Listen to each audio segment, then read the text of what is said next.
Muy buenas tardes, bienvenidos a todos. Vamos a comenzar, Besrat Hashem. Tenemos hoy jueves de Perashá. ¿Qué Perashá es esta semana? Shoftim. Dios comienza indicando que el pueblo de Israel tiene que tener jueces, tiene que tener policías. Esto es súper lógico y súper ilógico. Porque es lógico que una sociedad tiene que regirse por leyes, tiene que haber gente que se encargue de ejecutar dichas leyes, de legislar. Lo que aprendemos desde chiquitos, ¿no? Los tres poderes gubernamentales. Tienes el poder legislativo, el ejecutivo, el judicial. Se necesita una corte, un sistema legal. Sin embargo, esto es ilógico. ¿Qué acaso no tenemos ya una Torá que nos dice cuáles son las leyes? No deberíamos dar por hecho que Dios es el juez supremo y las leyes son las que están en la Torá. ¿Para qué carambas necesitamos jueces, necesitamos policías? Pues la realidad es que el ser humano es débil y no siempre hacemos lo correcto. Exacto. La realidad es que el ser humano es débil y a veces no hacemos lo correcto. Ahí tenías todavía una historia pasada con Moshe en el desierto, pero no había una Torah completa todavía. Ya aquí es, cuando llegues a Eretz Israel y tengas una Torah completa, tienes que tener jueces y policías. ¿Por qué? Porque a veces se necesita que alguien más nos diga qué hacer y ponga orden cuando hacemos cosas que no están bien. No somos infalibles, no somos perfectos. Y a veces nos dejamos llevar y necesitamos a alguien que nos ponga otra vez en el camino correcto. Continúa la Torá, vamos a hablar de varios temas. Nos dice, Tzedek, Tzedek, Tirdov. Tú tienes que perseguir la justicia, doble, doble justicia, doble verdad. Así traduce el Targum Onkelos, el jajam que se encarga de las traducciones al arameo. Dice, Kushta, Kushta, Teher Adif. La verdad debes perseguir. No es suficiente buscar la justicia. Hay que buscar la justicia verdadera. Hay justicia y hay justicia. Hay justicia injusta y hay justicia justa. Puede haber un gobierno y tú dices, ahí está la ley, pero la misma ley es corrupta. Tzedek, tzedek. Tienes que buscar una justicia verdadera. ¿Qué tan difícil es llegar a la verdad de la verdad? Continuamos en la Perashá con un pasuk muy importante. Lo tisbach ladonai Eloheja shor basea sheriyebo mum. No sacrifiques para Hashem tu Dios algún animal que tiene algún defecto. Kol davar ra. Cualquier cosa mala. Uno va a decir, tengo en mi rebaño un cabrito ahí, medio débil, medio enfermo, igual debo un sacrificio, voy a llevarlo. De por sí no me sirve para trabajar, mejor que se lo coman los sacerdotes. De por sí no lo voy a usar. Dice Dios, a mí no me traigas, a mí me traes lo mejor, a mí no me traigas cosas defectuosas. Y esto no es solamente para sacrificios, es en todo nuestro servicio a Dios. Tienes que buscar hacerlo siempre de lujo, siempre de la mejor manera. Estaba viendo lo que dice Rab Haim Palachi en su libro Kafa Haim.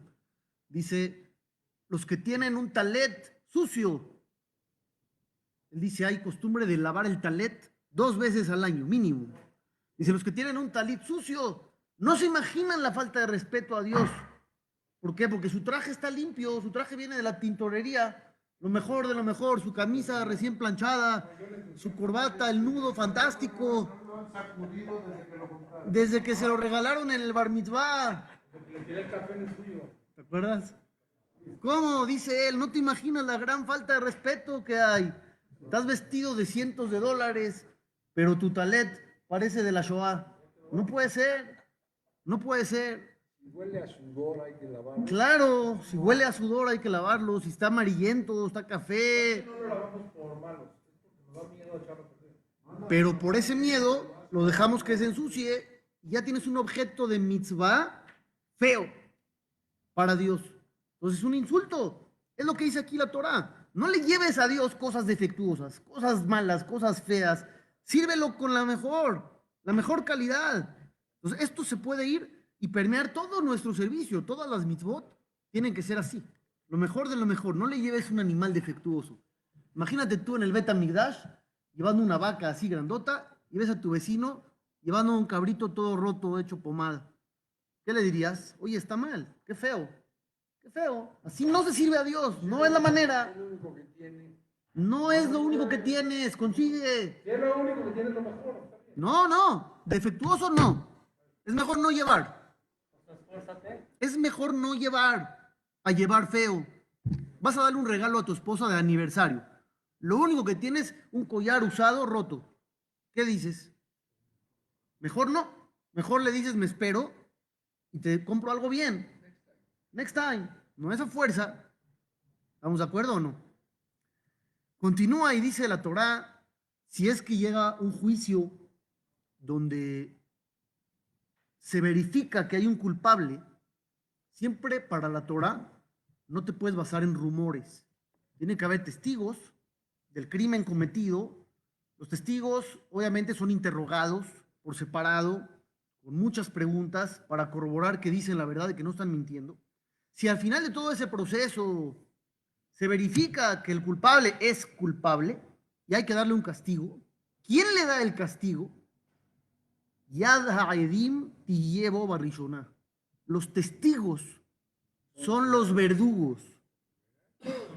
Los testigos son los primeros en ejecutar la sentencia contra el acusado. No el acusado se va con el verdugo y los testigos a su casa.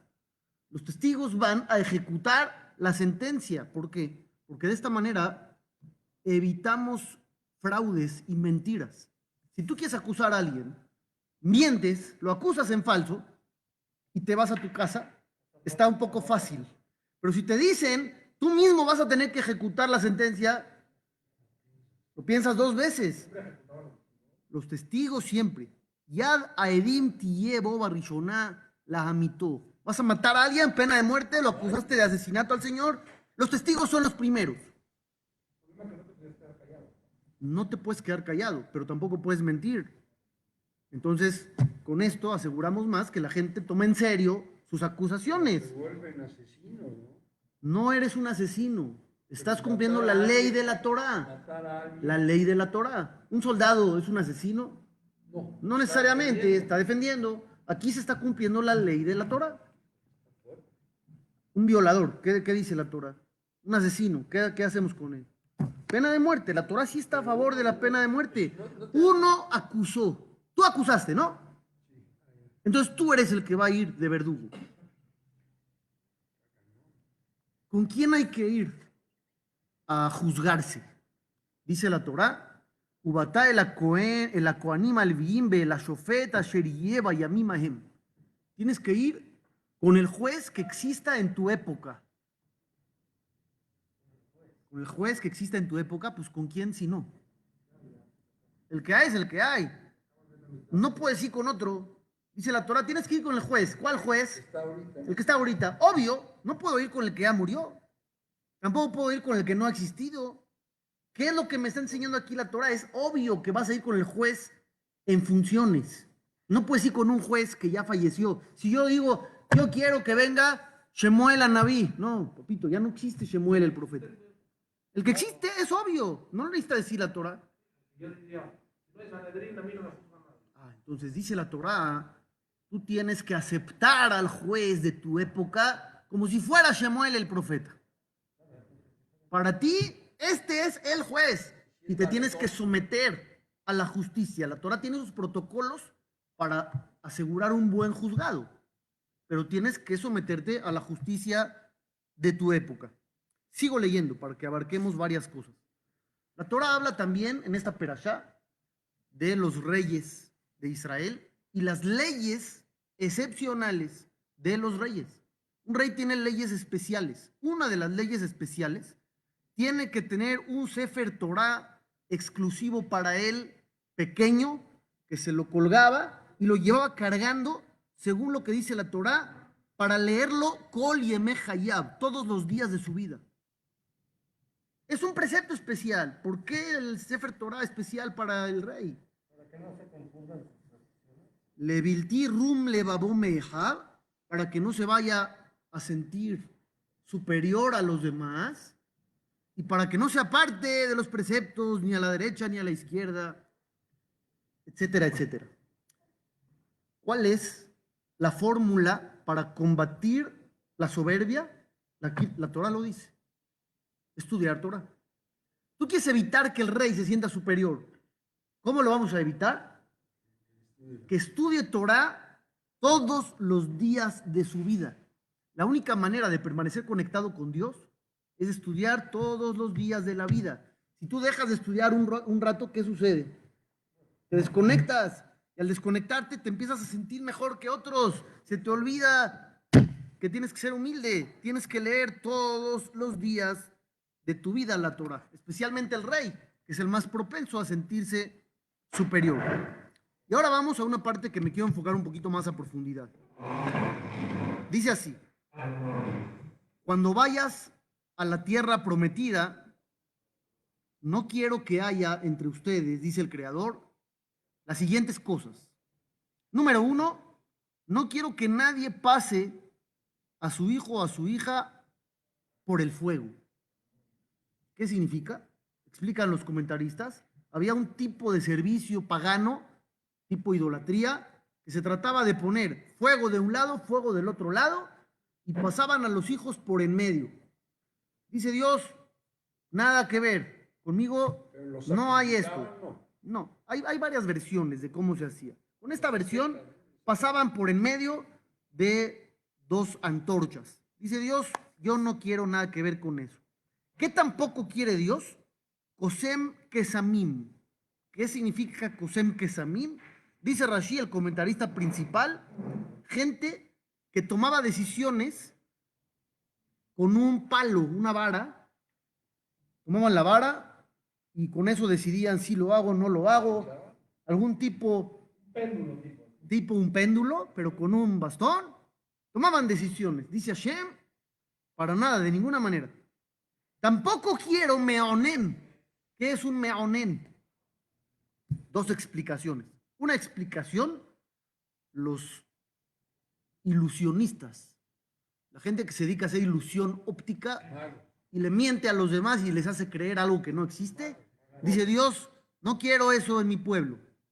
La otra opción es la que dice Rashi como primera opción, y esta es muy, muy, muy común hasta hoy en día. Gente que cree en las buenas épocas, en los buenos momentos, en los tiempos de buena suerte. Dice Rashi, gente que dice, es bueno empezar el trabajo en este día, en este momento, a esta hora. Gente que cree que eso influye en el destino. Por eso dije, esto es muy común, súper común. La gente que dice, yo voy a hacer tal cosa, pero este día, porque este día es bueno. A esta hora es la buena. Eso está penado, está prohibido por la Torá. Dice Dios, no quiero. ¿Y con qué lo compara? Con Menahesh, Mejashef, Ob, Idoní, todo tipo de brujerías que hacían con huesos de cadáveres y tratar de tener contacto con los muertos, brujería absoluta. Dice Dios, todo eso es lo mismo. No te lo permito de ninguna manera. Entonces, ¿qué hay que hacer? ¿Qué hay que hacer? Pero entra la curiosidad de saber qué va a pasar y entra mejor, me aseguro un poquito más, garantizo mis resultados por medio de algo especial, místico. Dice Dios, Toabat Hashem Kol Ose-Ele. Esto es abominación ante los ojos de Dios. La gente sabe que la palabra abominación representa una jerarquía complicada de pecados, ¿no? Está aquí. Toabat Hashem, abominable. Misma gente te dice, no abras ningún Por eso dije que es muy común. Pero gente que no sabe, Por eso dije que es muy común. El tema de no hagas en el Jodesh porque es malo mandar y el Jodesh Adar es bueno. Ahí la halajá dice que el principio del mes de Ab no es bueno. Y el mes de Adar es bueno. Ahí la misma Torah te lo dice. Pero eso que vengas tú a decir, yo prefiero este horario, este día, La luna, con el esta época, la luna, retrógrada, Mercurio. no, no está correcto. Toabá, abominable. si la mañana yo tengo ya punto, voy a hablar con 3 clientes. Sí. Y le hablo al primero y me batea. Y le hablo al segundo y me batea, ya no le marco al tercero. Quiere decir que es mala época. No sé por qué, pero ya no le voy a marcar. Rompe un palillo y anda. Ya empieza uno con esas cosas. No, pero suena lógico. El que ya cree que hay una mala racha la va a romper con algo. Y no está correcto. Dice aquí la Torah de ninguna manera. Y entonces, ¿cuál es la solución? No, no es lo mismo. Si le hablas al primer cliente y te batea, y le hablas al segundo y te batea, ¿sigues hablando a los clientes? Pues todo está en manos de Dios, ¿no? Sí, el primero te paga el tercero, el segundo te regresa, que no quieres. Y si te iba a pagar el tercero y no le hablaste. Le habló el día siguiente que ya cambió. Ya, otro día, ya. Tamim tiye im Adonai Eloheja. Dice la Torah, tienes que ser íntegro en tu fe con Hashem, tu Dios. Si tú crees que estás en manos de la suerte, ya no estás en manos de Dios. Si crees que estás en manos del día, ya no estás en manos de Dios. Si crees que estás en manos de la hora, ya no estás en manos de Dios. Tienes que estar en manos de Dios. Tú no dependes de los tiempos, ni de la suerte, ni de los horarios, ni de los astros, ni de nada. Dependes de Dios. Uno de los pasajes más dramáticos que hay sobre este tema, dice en el libro de Shemuel, está contando la historia del rey David, cuenta su desempeño ante Dios, nos dice que hubo un momento donde se hizo un censo para contar al pueblo de Israel. Queremos saber cuántos son. Los censos son importantes en todos los países. Tengo que saber cuánta gente hay para ver si mis servicios son adecuados o no son adecuados. Tal vez son insuficientes. Luego pasa como en México, que tienes 20 edificios, pero un solo carril de ida y uno de regreso en esa calle. Tienes que haber un censo para que sepas qué hacer. Sin embargo, hay formas de cómo hacer el censo. Formas permitidas, formas prohibidas. La Torah prohíbe contar a la gente de manera directa. 1, 2, 3, 4, porque domina el mal de ojo. Necesitas contar por medio de cierto donativo que protege a las personas. El rey David se equivoca, cuenta al pueblo, inmediatamente después de terminar, Vayaj lev David oto, ajarejen safaret ha'am, vayomer David el Hashem hatati meod. David se equivoca y lo reconoce y dice Hashem, me equivoqué. ¿Qué es lo que sucede? Viene Gad, el profeta, y le da un mensaje a David. Escuchen este mensaje, qué fuerte está. David, Ko amar Hashem, así dijo Dios. Shalosh Elohim notel aleja. Te doy 3 opciones a escoger para que tengas una consecuencia de lo que acaba de pasar. Tú vas a escoger qué te va a pasar, qué va a vivir el pueblo. ¿Cuáles son las 3 opciones?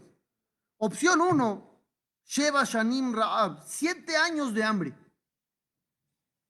¿Quién va a escoger esto?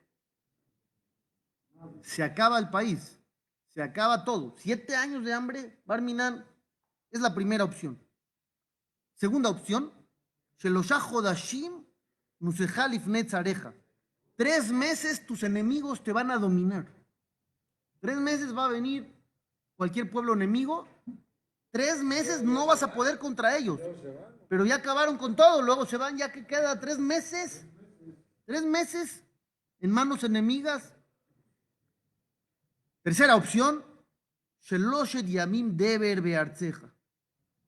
3 días de peste, de epidemia en tu tierra. No hay salida, sale igual. Todo está terrible, todo está tremendo. ¿Qué es lo que se escoge? Dice David, Zar li meod, La menos grave está muy difícil. Está muy difícil todo. ¿Cómo crees? ¿Qué va a pasar? David tiene que tomar una decisión. ¿Cuál es su decisión? Ni pela na beyada Adonai, ki rabim rahamab. Caer en manos de Dios es la mejor opción, no en manos de la gente. Porque en manos de Dios su misericordia es mucha. Escoge la epidemia. En manos de Dios. ¿Sí? La peste es Dios, directo. La hambruna tiene que venir involucrando personas, porque la gente vende sus comidas, sus artículos, aquí y allá. Los enemigos son seres humanos. La enfermedad, la epidemia es Dios. Dice David, caer en manos de Dios es lo mejor. Al final de cuentas, David está enseñando un concepto muy importante. ¿Cuál es el concepto que David está enseñando? Plena fe en Dios. Fe completa en Dios. No en manos de la gente. No te pongas en manos de nadie. Tú siempre depende del creador del mundo. No puedes empezar a depender de los demás porque no vas a terminar nunca. Y vas a terminar amolado. Ni pelaná beyad Hashem y Rabim Rahamab. ¿De dónde creen que salió de Selijot? De aquí. De aquí salió. Claro, de aquí lo sacamos. Del rey David. El rey David enseñó. Si ya tienes un problema, que estés con Dios. No te vayas con la gente. Es mejor si alguien, por ejemplo, lo alejen, lo van a mandar a la cárcel y le dan a escoger, ¿quieres estar en la zona popular, en la población general? ¿Quieres estar por aparte? ¿O quieres estar en la misma celda que el hijo del rey? ¿Qué va a escoger? Con el rey, con el hijo del rey. Es garantía. Obviamente en esa celda la van a limpiar todos los días, va a haber buena comida, no va a haber un motín por ahí, si es que hay va a haber guardias protegiendo. En la población general no sabes qué te va a tocar. Va a tener una pantalla plasma grandísima, ¿sí o no? Es lo mejor, dice David, si ya hay que estar mal, mejor estar mal con Dios que con la gente. Hay que buscar estar con Dios. Es lo que dice David. Ni pela nave yad Hashem, caer en la mano del Creador y Rabim Rahamab, porque su misericordia es grande. Imagínate. Todavía los comentaristas, dice Rashi, ama Rabbi Alexandri, dijo Rabbi Alexandri. Dijo David, si yo escojo la guerra, porque era una de las opciones, caer en manos enemigas, escoger la batalla, escojo la guerra, la gente va a decir, David confía mucho en su fuerza, en sus ejércitos, y está confiado en que él no va a morir, aunque algunos soldados mueran. Si escojo el hambre, van a decir, el rey seguramente tiene bodegas de alimento, de grano, y él confía que no le va a pasar nada. Pero si escojo la peste, la epidemia, no hay manera de tener garantías para nadie. La gente va a saber que estamos solo en manos de Dios y todos somos iguales. No me protejo yo más que a otros. David mismo se pone en el problema. ¿Y cómo se va con tanta confianza? Porque sabe que está en manos del creador del mundo. No, otro. Pero es increíble el concepto que enseña el rey David. ¿Por qué? Porque tiene mucho que ver con lo que estamos viendo en la Perashá. La Perashá te está diciendo que el ser humano por naturaleza busca la fuerza de lo místico, ya sea para manipular la realidad y que la naturaleza la controles tú, o para saber lo que va a pasar en el futuro. ¿Para qué son todas estas cosas? Para eso, para que alguien quiera hacer brujería, para manipular las fuerzas de la naturaleza a su gusto, lograr lo que yo quiero que se haga, no esperar a que Dios lo haga. Yo lo hago. ¿Para qué uno quiere épocas buenas, épocas malas? Para saber su destino. Si lo hago ahorita me conviene, si lo hago después ya no me conviene, mejor me espero, mejor no, mejor lo hago, mejor no lo hago. Dios no quiere nada de eso, quiere que confíes en Él. Confía en mí. Tamim tiye y me lo queja. Sé íntegro con Dios, en tu fe. Entregarse. Entrégate por completo en manos del Creador del mundo. Olvídate de la buena suerte y la mala suerte. Olvídate de la brujería. Estaba leyendo un libro de alajá muy importante. Trae una costumbre de una congregación. No quiso ni decir qué congregación es. Pero dice, me preguntó cierto jajam de una costumbre en su congregación que las bodas, vea qué curioso, las llevan a cabo en la casa del jajam y luego se van al salón de banquetes solamente a continuar. Pero la boda la hacen en privado, en un momento discreto, en la casa del jajam, novio, novia, testigos, y se acabó. Ahí es donde el esposo adquiere a la mujer y ya luego se van a festejar con todos. Dice, ¿por qué lo hacen así? No se imaginan. Porque tienen miedo de amarres hacia el novio o hacia la novia, de ciertos hechizos, de ciertas fuerzas que pudieran llegar a afectar si hacen la boda en público por alguien que esté ahí y vaya. ¿Cómo? Es como preguntarle que no estoy de acuerdo con la boda, que se pare y que diga. Y que diga no estoy de acuerdo, pero de brujería, Claro, claro. de brujería, de hechizos, de amarres. Y dice el jajam, es más común de lo que crees. Así le contesta, más común de lo que crees. Y el autor dice, y yo he efectuado bodas en mi casa por este motivo. Porque la gente tiene miedo, tiene pánico, porque los demás le pueden hacer daño. Tamim tirei me lo queja. Tú sé íntegro en tu fe con Dios. Y no tengas miedo de la gente. Y no tengas miedo de los demás. Si Dios está contigo, estás con el rey. ¿Quién te puede hacer algo si estás con el rey? Nadie. Entonces, ¿por qué te vas a ir a buscar la fuerza de un humano si tienes la fuerza del creador del mundo? Hasta ahí ese tema. ¿Está clarísimo? Continúo. Dice la Torá, cuando descubren que hay testigos mentirosos, Edim Zomemim, dos testigos que dicen, yo lo vi matar el lunes en Polanco. Y vienen otros dos testigos y dicen, qué mentirosos son. Ustedes el lunes a esa hora estaban con nosotros en Cuernavaca. No pudieron haber visto lo que ustedes dicen que vieron. Pues, ¿cuál es la sentencia? Algo original. ¿Por qué original? Porque dice la Torá, les haces a los testigos lo que ellos querían que le hicieran al acusado. ¿Qué querían los testigos? ¿Acusar a alguien para qué? ¿Para que lo maten? Los matamos.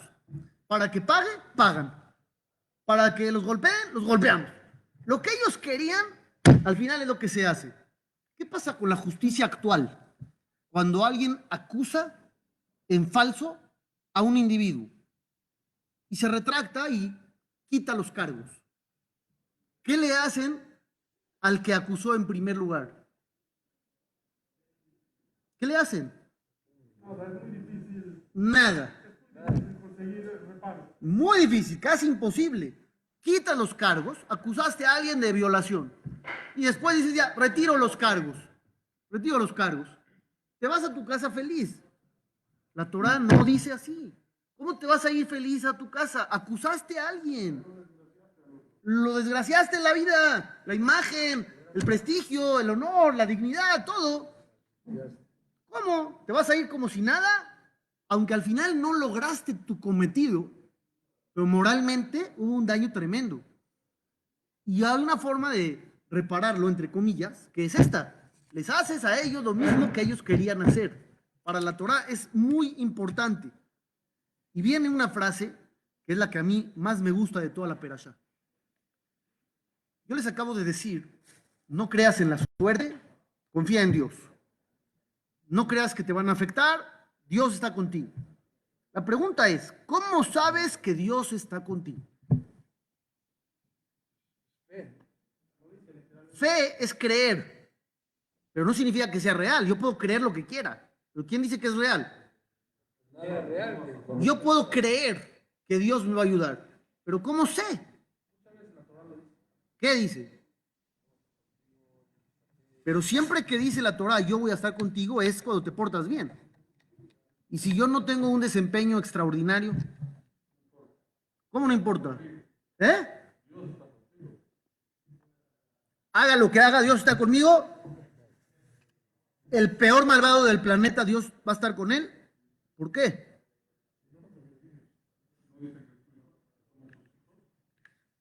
Escuchen esto, porque es fantástico. Dice así, cuando salgas a la guerra contra tu enemigo y encuentres caballos, carruajes, son demasiados, los ves y dices Shema Israel. Miedo. Shema Israel. Yo les hago la pregunta, ¿por qué la frase popular del miedo del judío se refleja con un Shema Israel? ¿Nunca se lo han preguntado? Pero siempre cuando hay algo así fuerte que dices, Shema Israel. ¿Por qué se quedó como frase de miedo el Shema Israel? Es una frase muy bonita. Es como si yo dijera, Ashrei Yoshve Beteja. No tiene sentido, ¿no? Beabta et Hashem Elokeja. Alenu le Shabbeach. O sea, ¿qué pasa? ¿Por qué el Shema Israel se quedó como frase de, oh Dios? Como que ya terminó. ¿Por qué? Dice así la Torah, escuchen. Lo tiramehem. No tengas miedo. Hay una prohibición de la Torah de tener miedo. No tengas miedo. Te prohíbo tener miedo, dice Dios. Y Hashem lo queja imaj. Lo que ustedes dijeron, porque Hashem, tu Dios, está contigo. Amalham eretz Mitzrayim. Él te sacó de Egipto. ¿No es lo que acabas de decir? Pero ¿cómo sé que está conmigo? ¿Y si está molesto? ¿Y si está enojado? ¿Cómo sé que no va a echar la mano? ¿Cómo garantizar al grado de decirle a alguien prohibido tener miedo? ¿Cómo lo puedo yo garantizar? ¿Mandé? Entonces, ¿cómo te prohíben tener miedo? El miedo es la inseguridad, la incertidumbre. Y te dice la Torá, no tengas miedo, porque Dios está contigo. Pero en las guerras, En las guerras. pero en las guerras, cuando alguien tenía miedo, le dice a su regresen los que tienen miedo. Pero ya estando ahí, ya estás ahí, al frente. Había gente que se regresó. Ya se regresaron los miedosos. Ya. Los que están aquí ahora son los valientes. Pero el mismo valiente, cuando de repente ve al ejército numeroso enemigo, que tienen carruajes de última generación, misiles autodirigidos y bombas de hidrógeno, dices, a ver, Shema Israel. ¿No? Entonces, ¿cómo te prohíbe la Torah tener miedo? Y te asegura que Dios te acompaña. Viene la respuesta. Cuando se acerquen a la guerra, se acerca un Cohen, habla con la gente de Amar Alehem y les dice a ellos, Shema Israel. Así dice. Shema Israel. Hoy se acercan ustedes a la guerra, no tengan miedo. Así les decía, Shema Israel. Tomaba el micrófono y decía, Shema Israel. Pero no seguía Hashem Elokeinu, Hashem Echad. Nada más decía, Shema Israel, escuchen judíos, Shema Israel, escucha Israel. Vas a ir a la guerra, prohibido tener miedo. ¿Por qué escogería esas dos palabras? Que diga, damas y caballeros. Birshut Moray Berrabotai. ¿Por qué decía Shema Israel? Es una frase del versículo, ¿por qué la mete ahí? Dice el comentarista más famoso de todos los tiempos, Rashi. Aun si ustedes no tienen mérito alguno, a excepción de la lectura del Shema, es lo único bueno que tienen. Puede haber un pueblo con un desempeño terrible. Pecadores, faltas, errores, fallas, por aquí, por allá. Le vas a buscar méritos. A ver, ustedes son un pueblo que cumple Shabbat. No, kasher. No, tampoco. Ayudan al prójimo. No, muy regular. Empiezas a ver y dices, Dios mío, ¿qué va a pasar? Dice aquí, si no tienen mérito alguno, a excepción de la lectura del Shema, solamente un judío cualquiera puede llegar en la mañana, invertir 3 segundos y decir, Shema Israel, Hashem Elokeinu, Hashem Echad. Y ya. Y en la noche, igual, Shema Israel, Hashem Elokeinu, Hashem Echad. Y ya. Ese mérito es suficiente para que Dios los salve. Entonces ya entendimos por qué decimos Shema Israel. ¿Por qué decimos Shema Israel? Porque salva. El mérito del Shema Israel puede salvar, aunque no existan méritos adicionales. Hashem va con ustedes para salvarlos. ¿Por qué? Aunque no tengas méritos, dices el Shema en la mañana.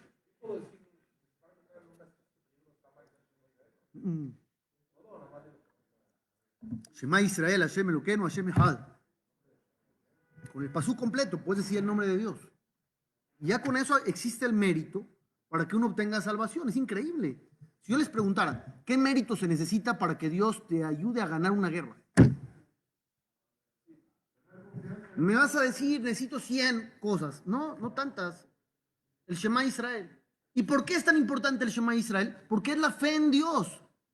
Shema Israel, Hashem Elokeinu, Hashem Echad. ¿Qué significa? Escucha Israel.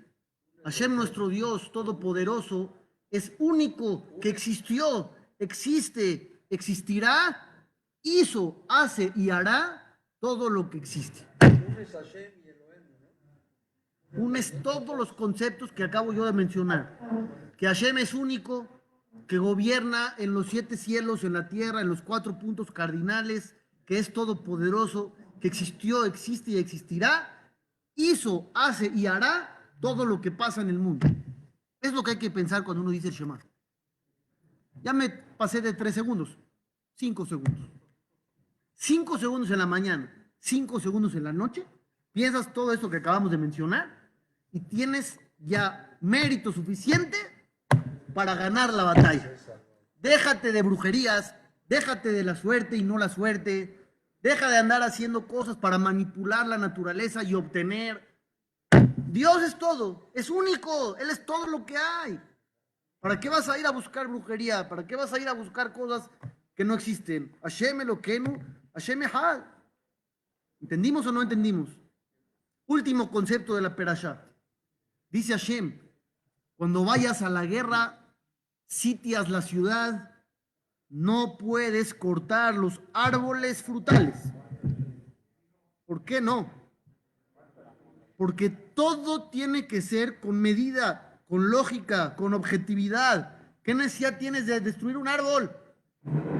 No ganas nada. Es un árbol del que tú puedes comer. Tú puedes comer. ¿Para qué lo vas a tirar? Pero yo les hago una pregunta. ¿Qué soldado sería tan tonto para cortar un árbol frutal en vez de comer de él? ¿Hay gente qué? Dilo. ¿Cuál es la palabra que estás buscando? Hay gente impulsiva que no piensa lo que hace y destruye a diestra y siniestra sin pensar, aunque al final él tenga el problema. Estás enojado, agarras el plato y lo rompes. Desacompletaste la vajilla, mañana vas a tener que comprar otra, te va a costar. Pero no importa, porque uno no piensa cuando está enojado. Dice la Torá, cuidadito con ese tipo de acciones. Un árbol frutal no me lo tocas. Estás muy enojado y estás muy alterado y vas a la guerra y quieres destruir todo. No, todo con cabeza, con objetividad. Todo lo bueno.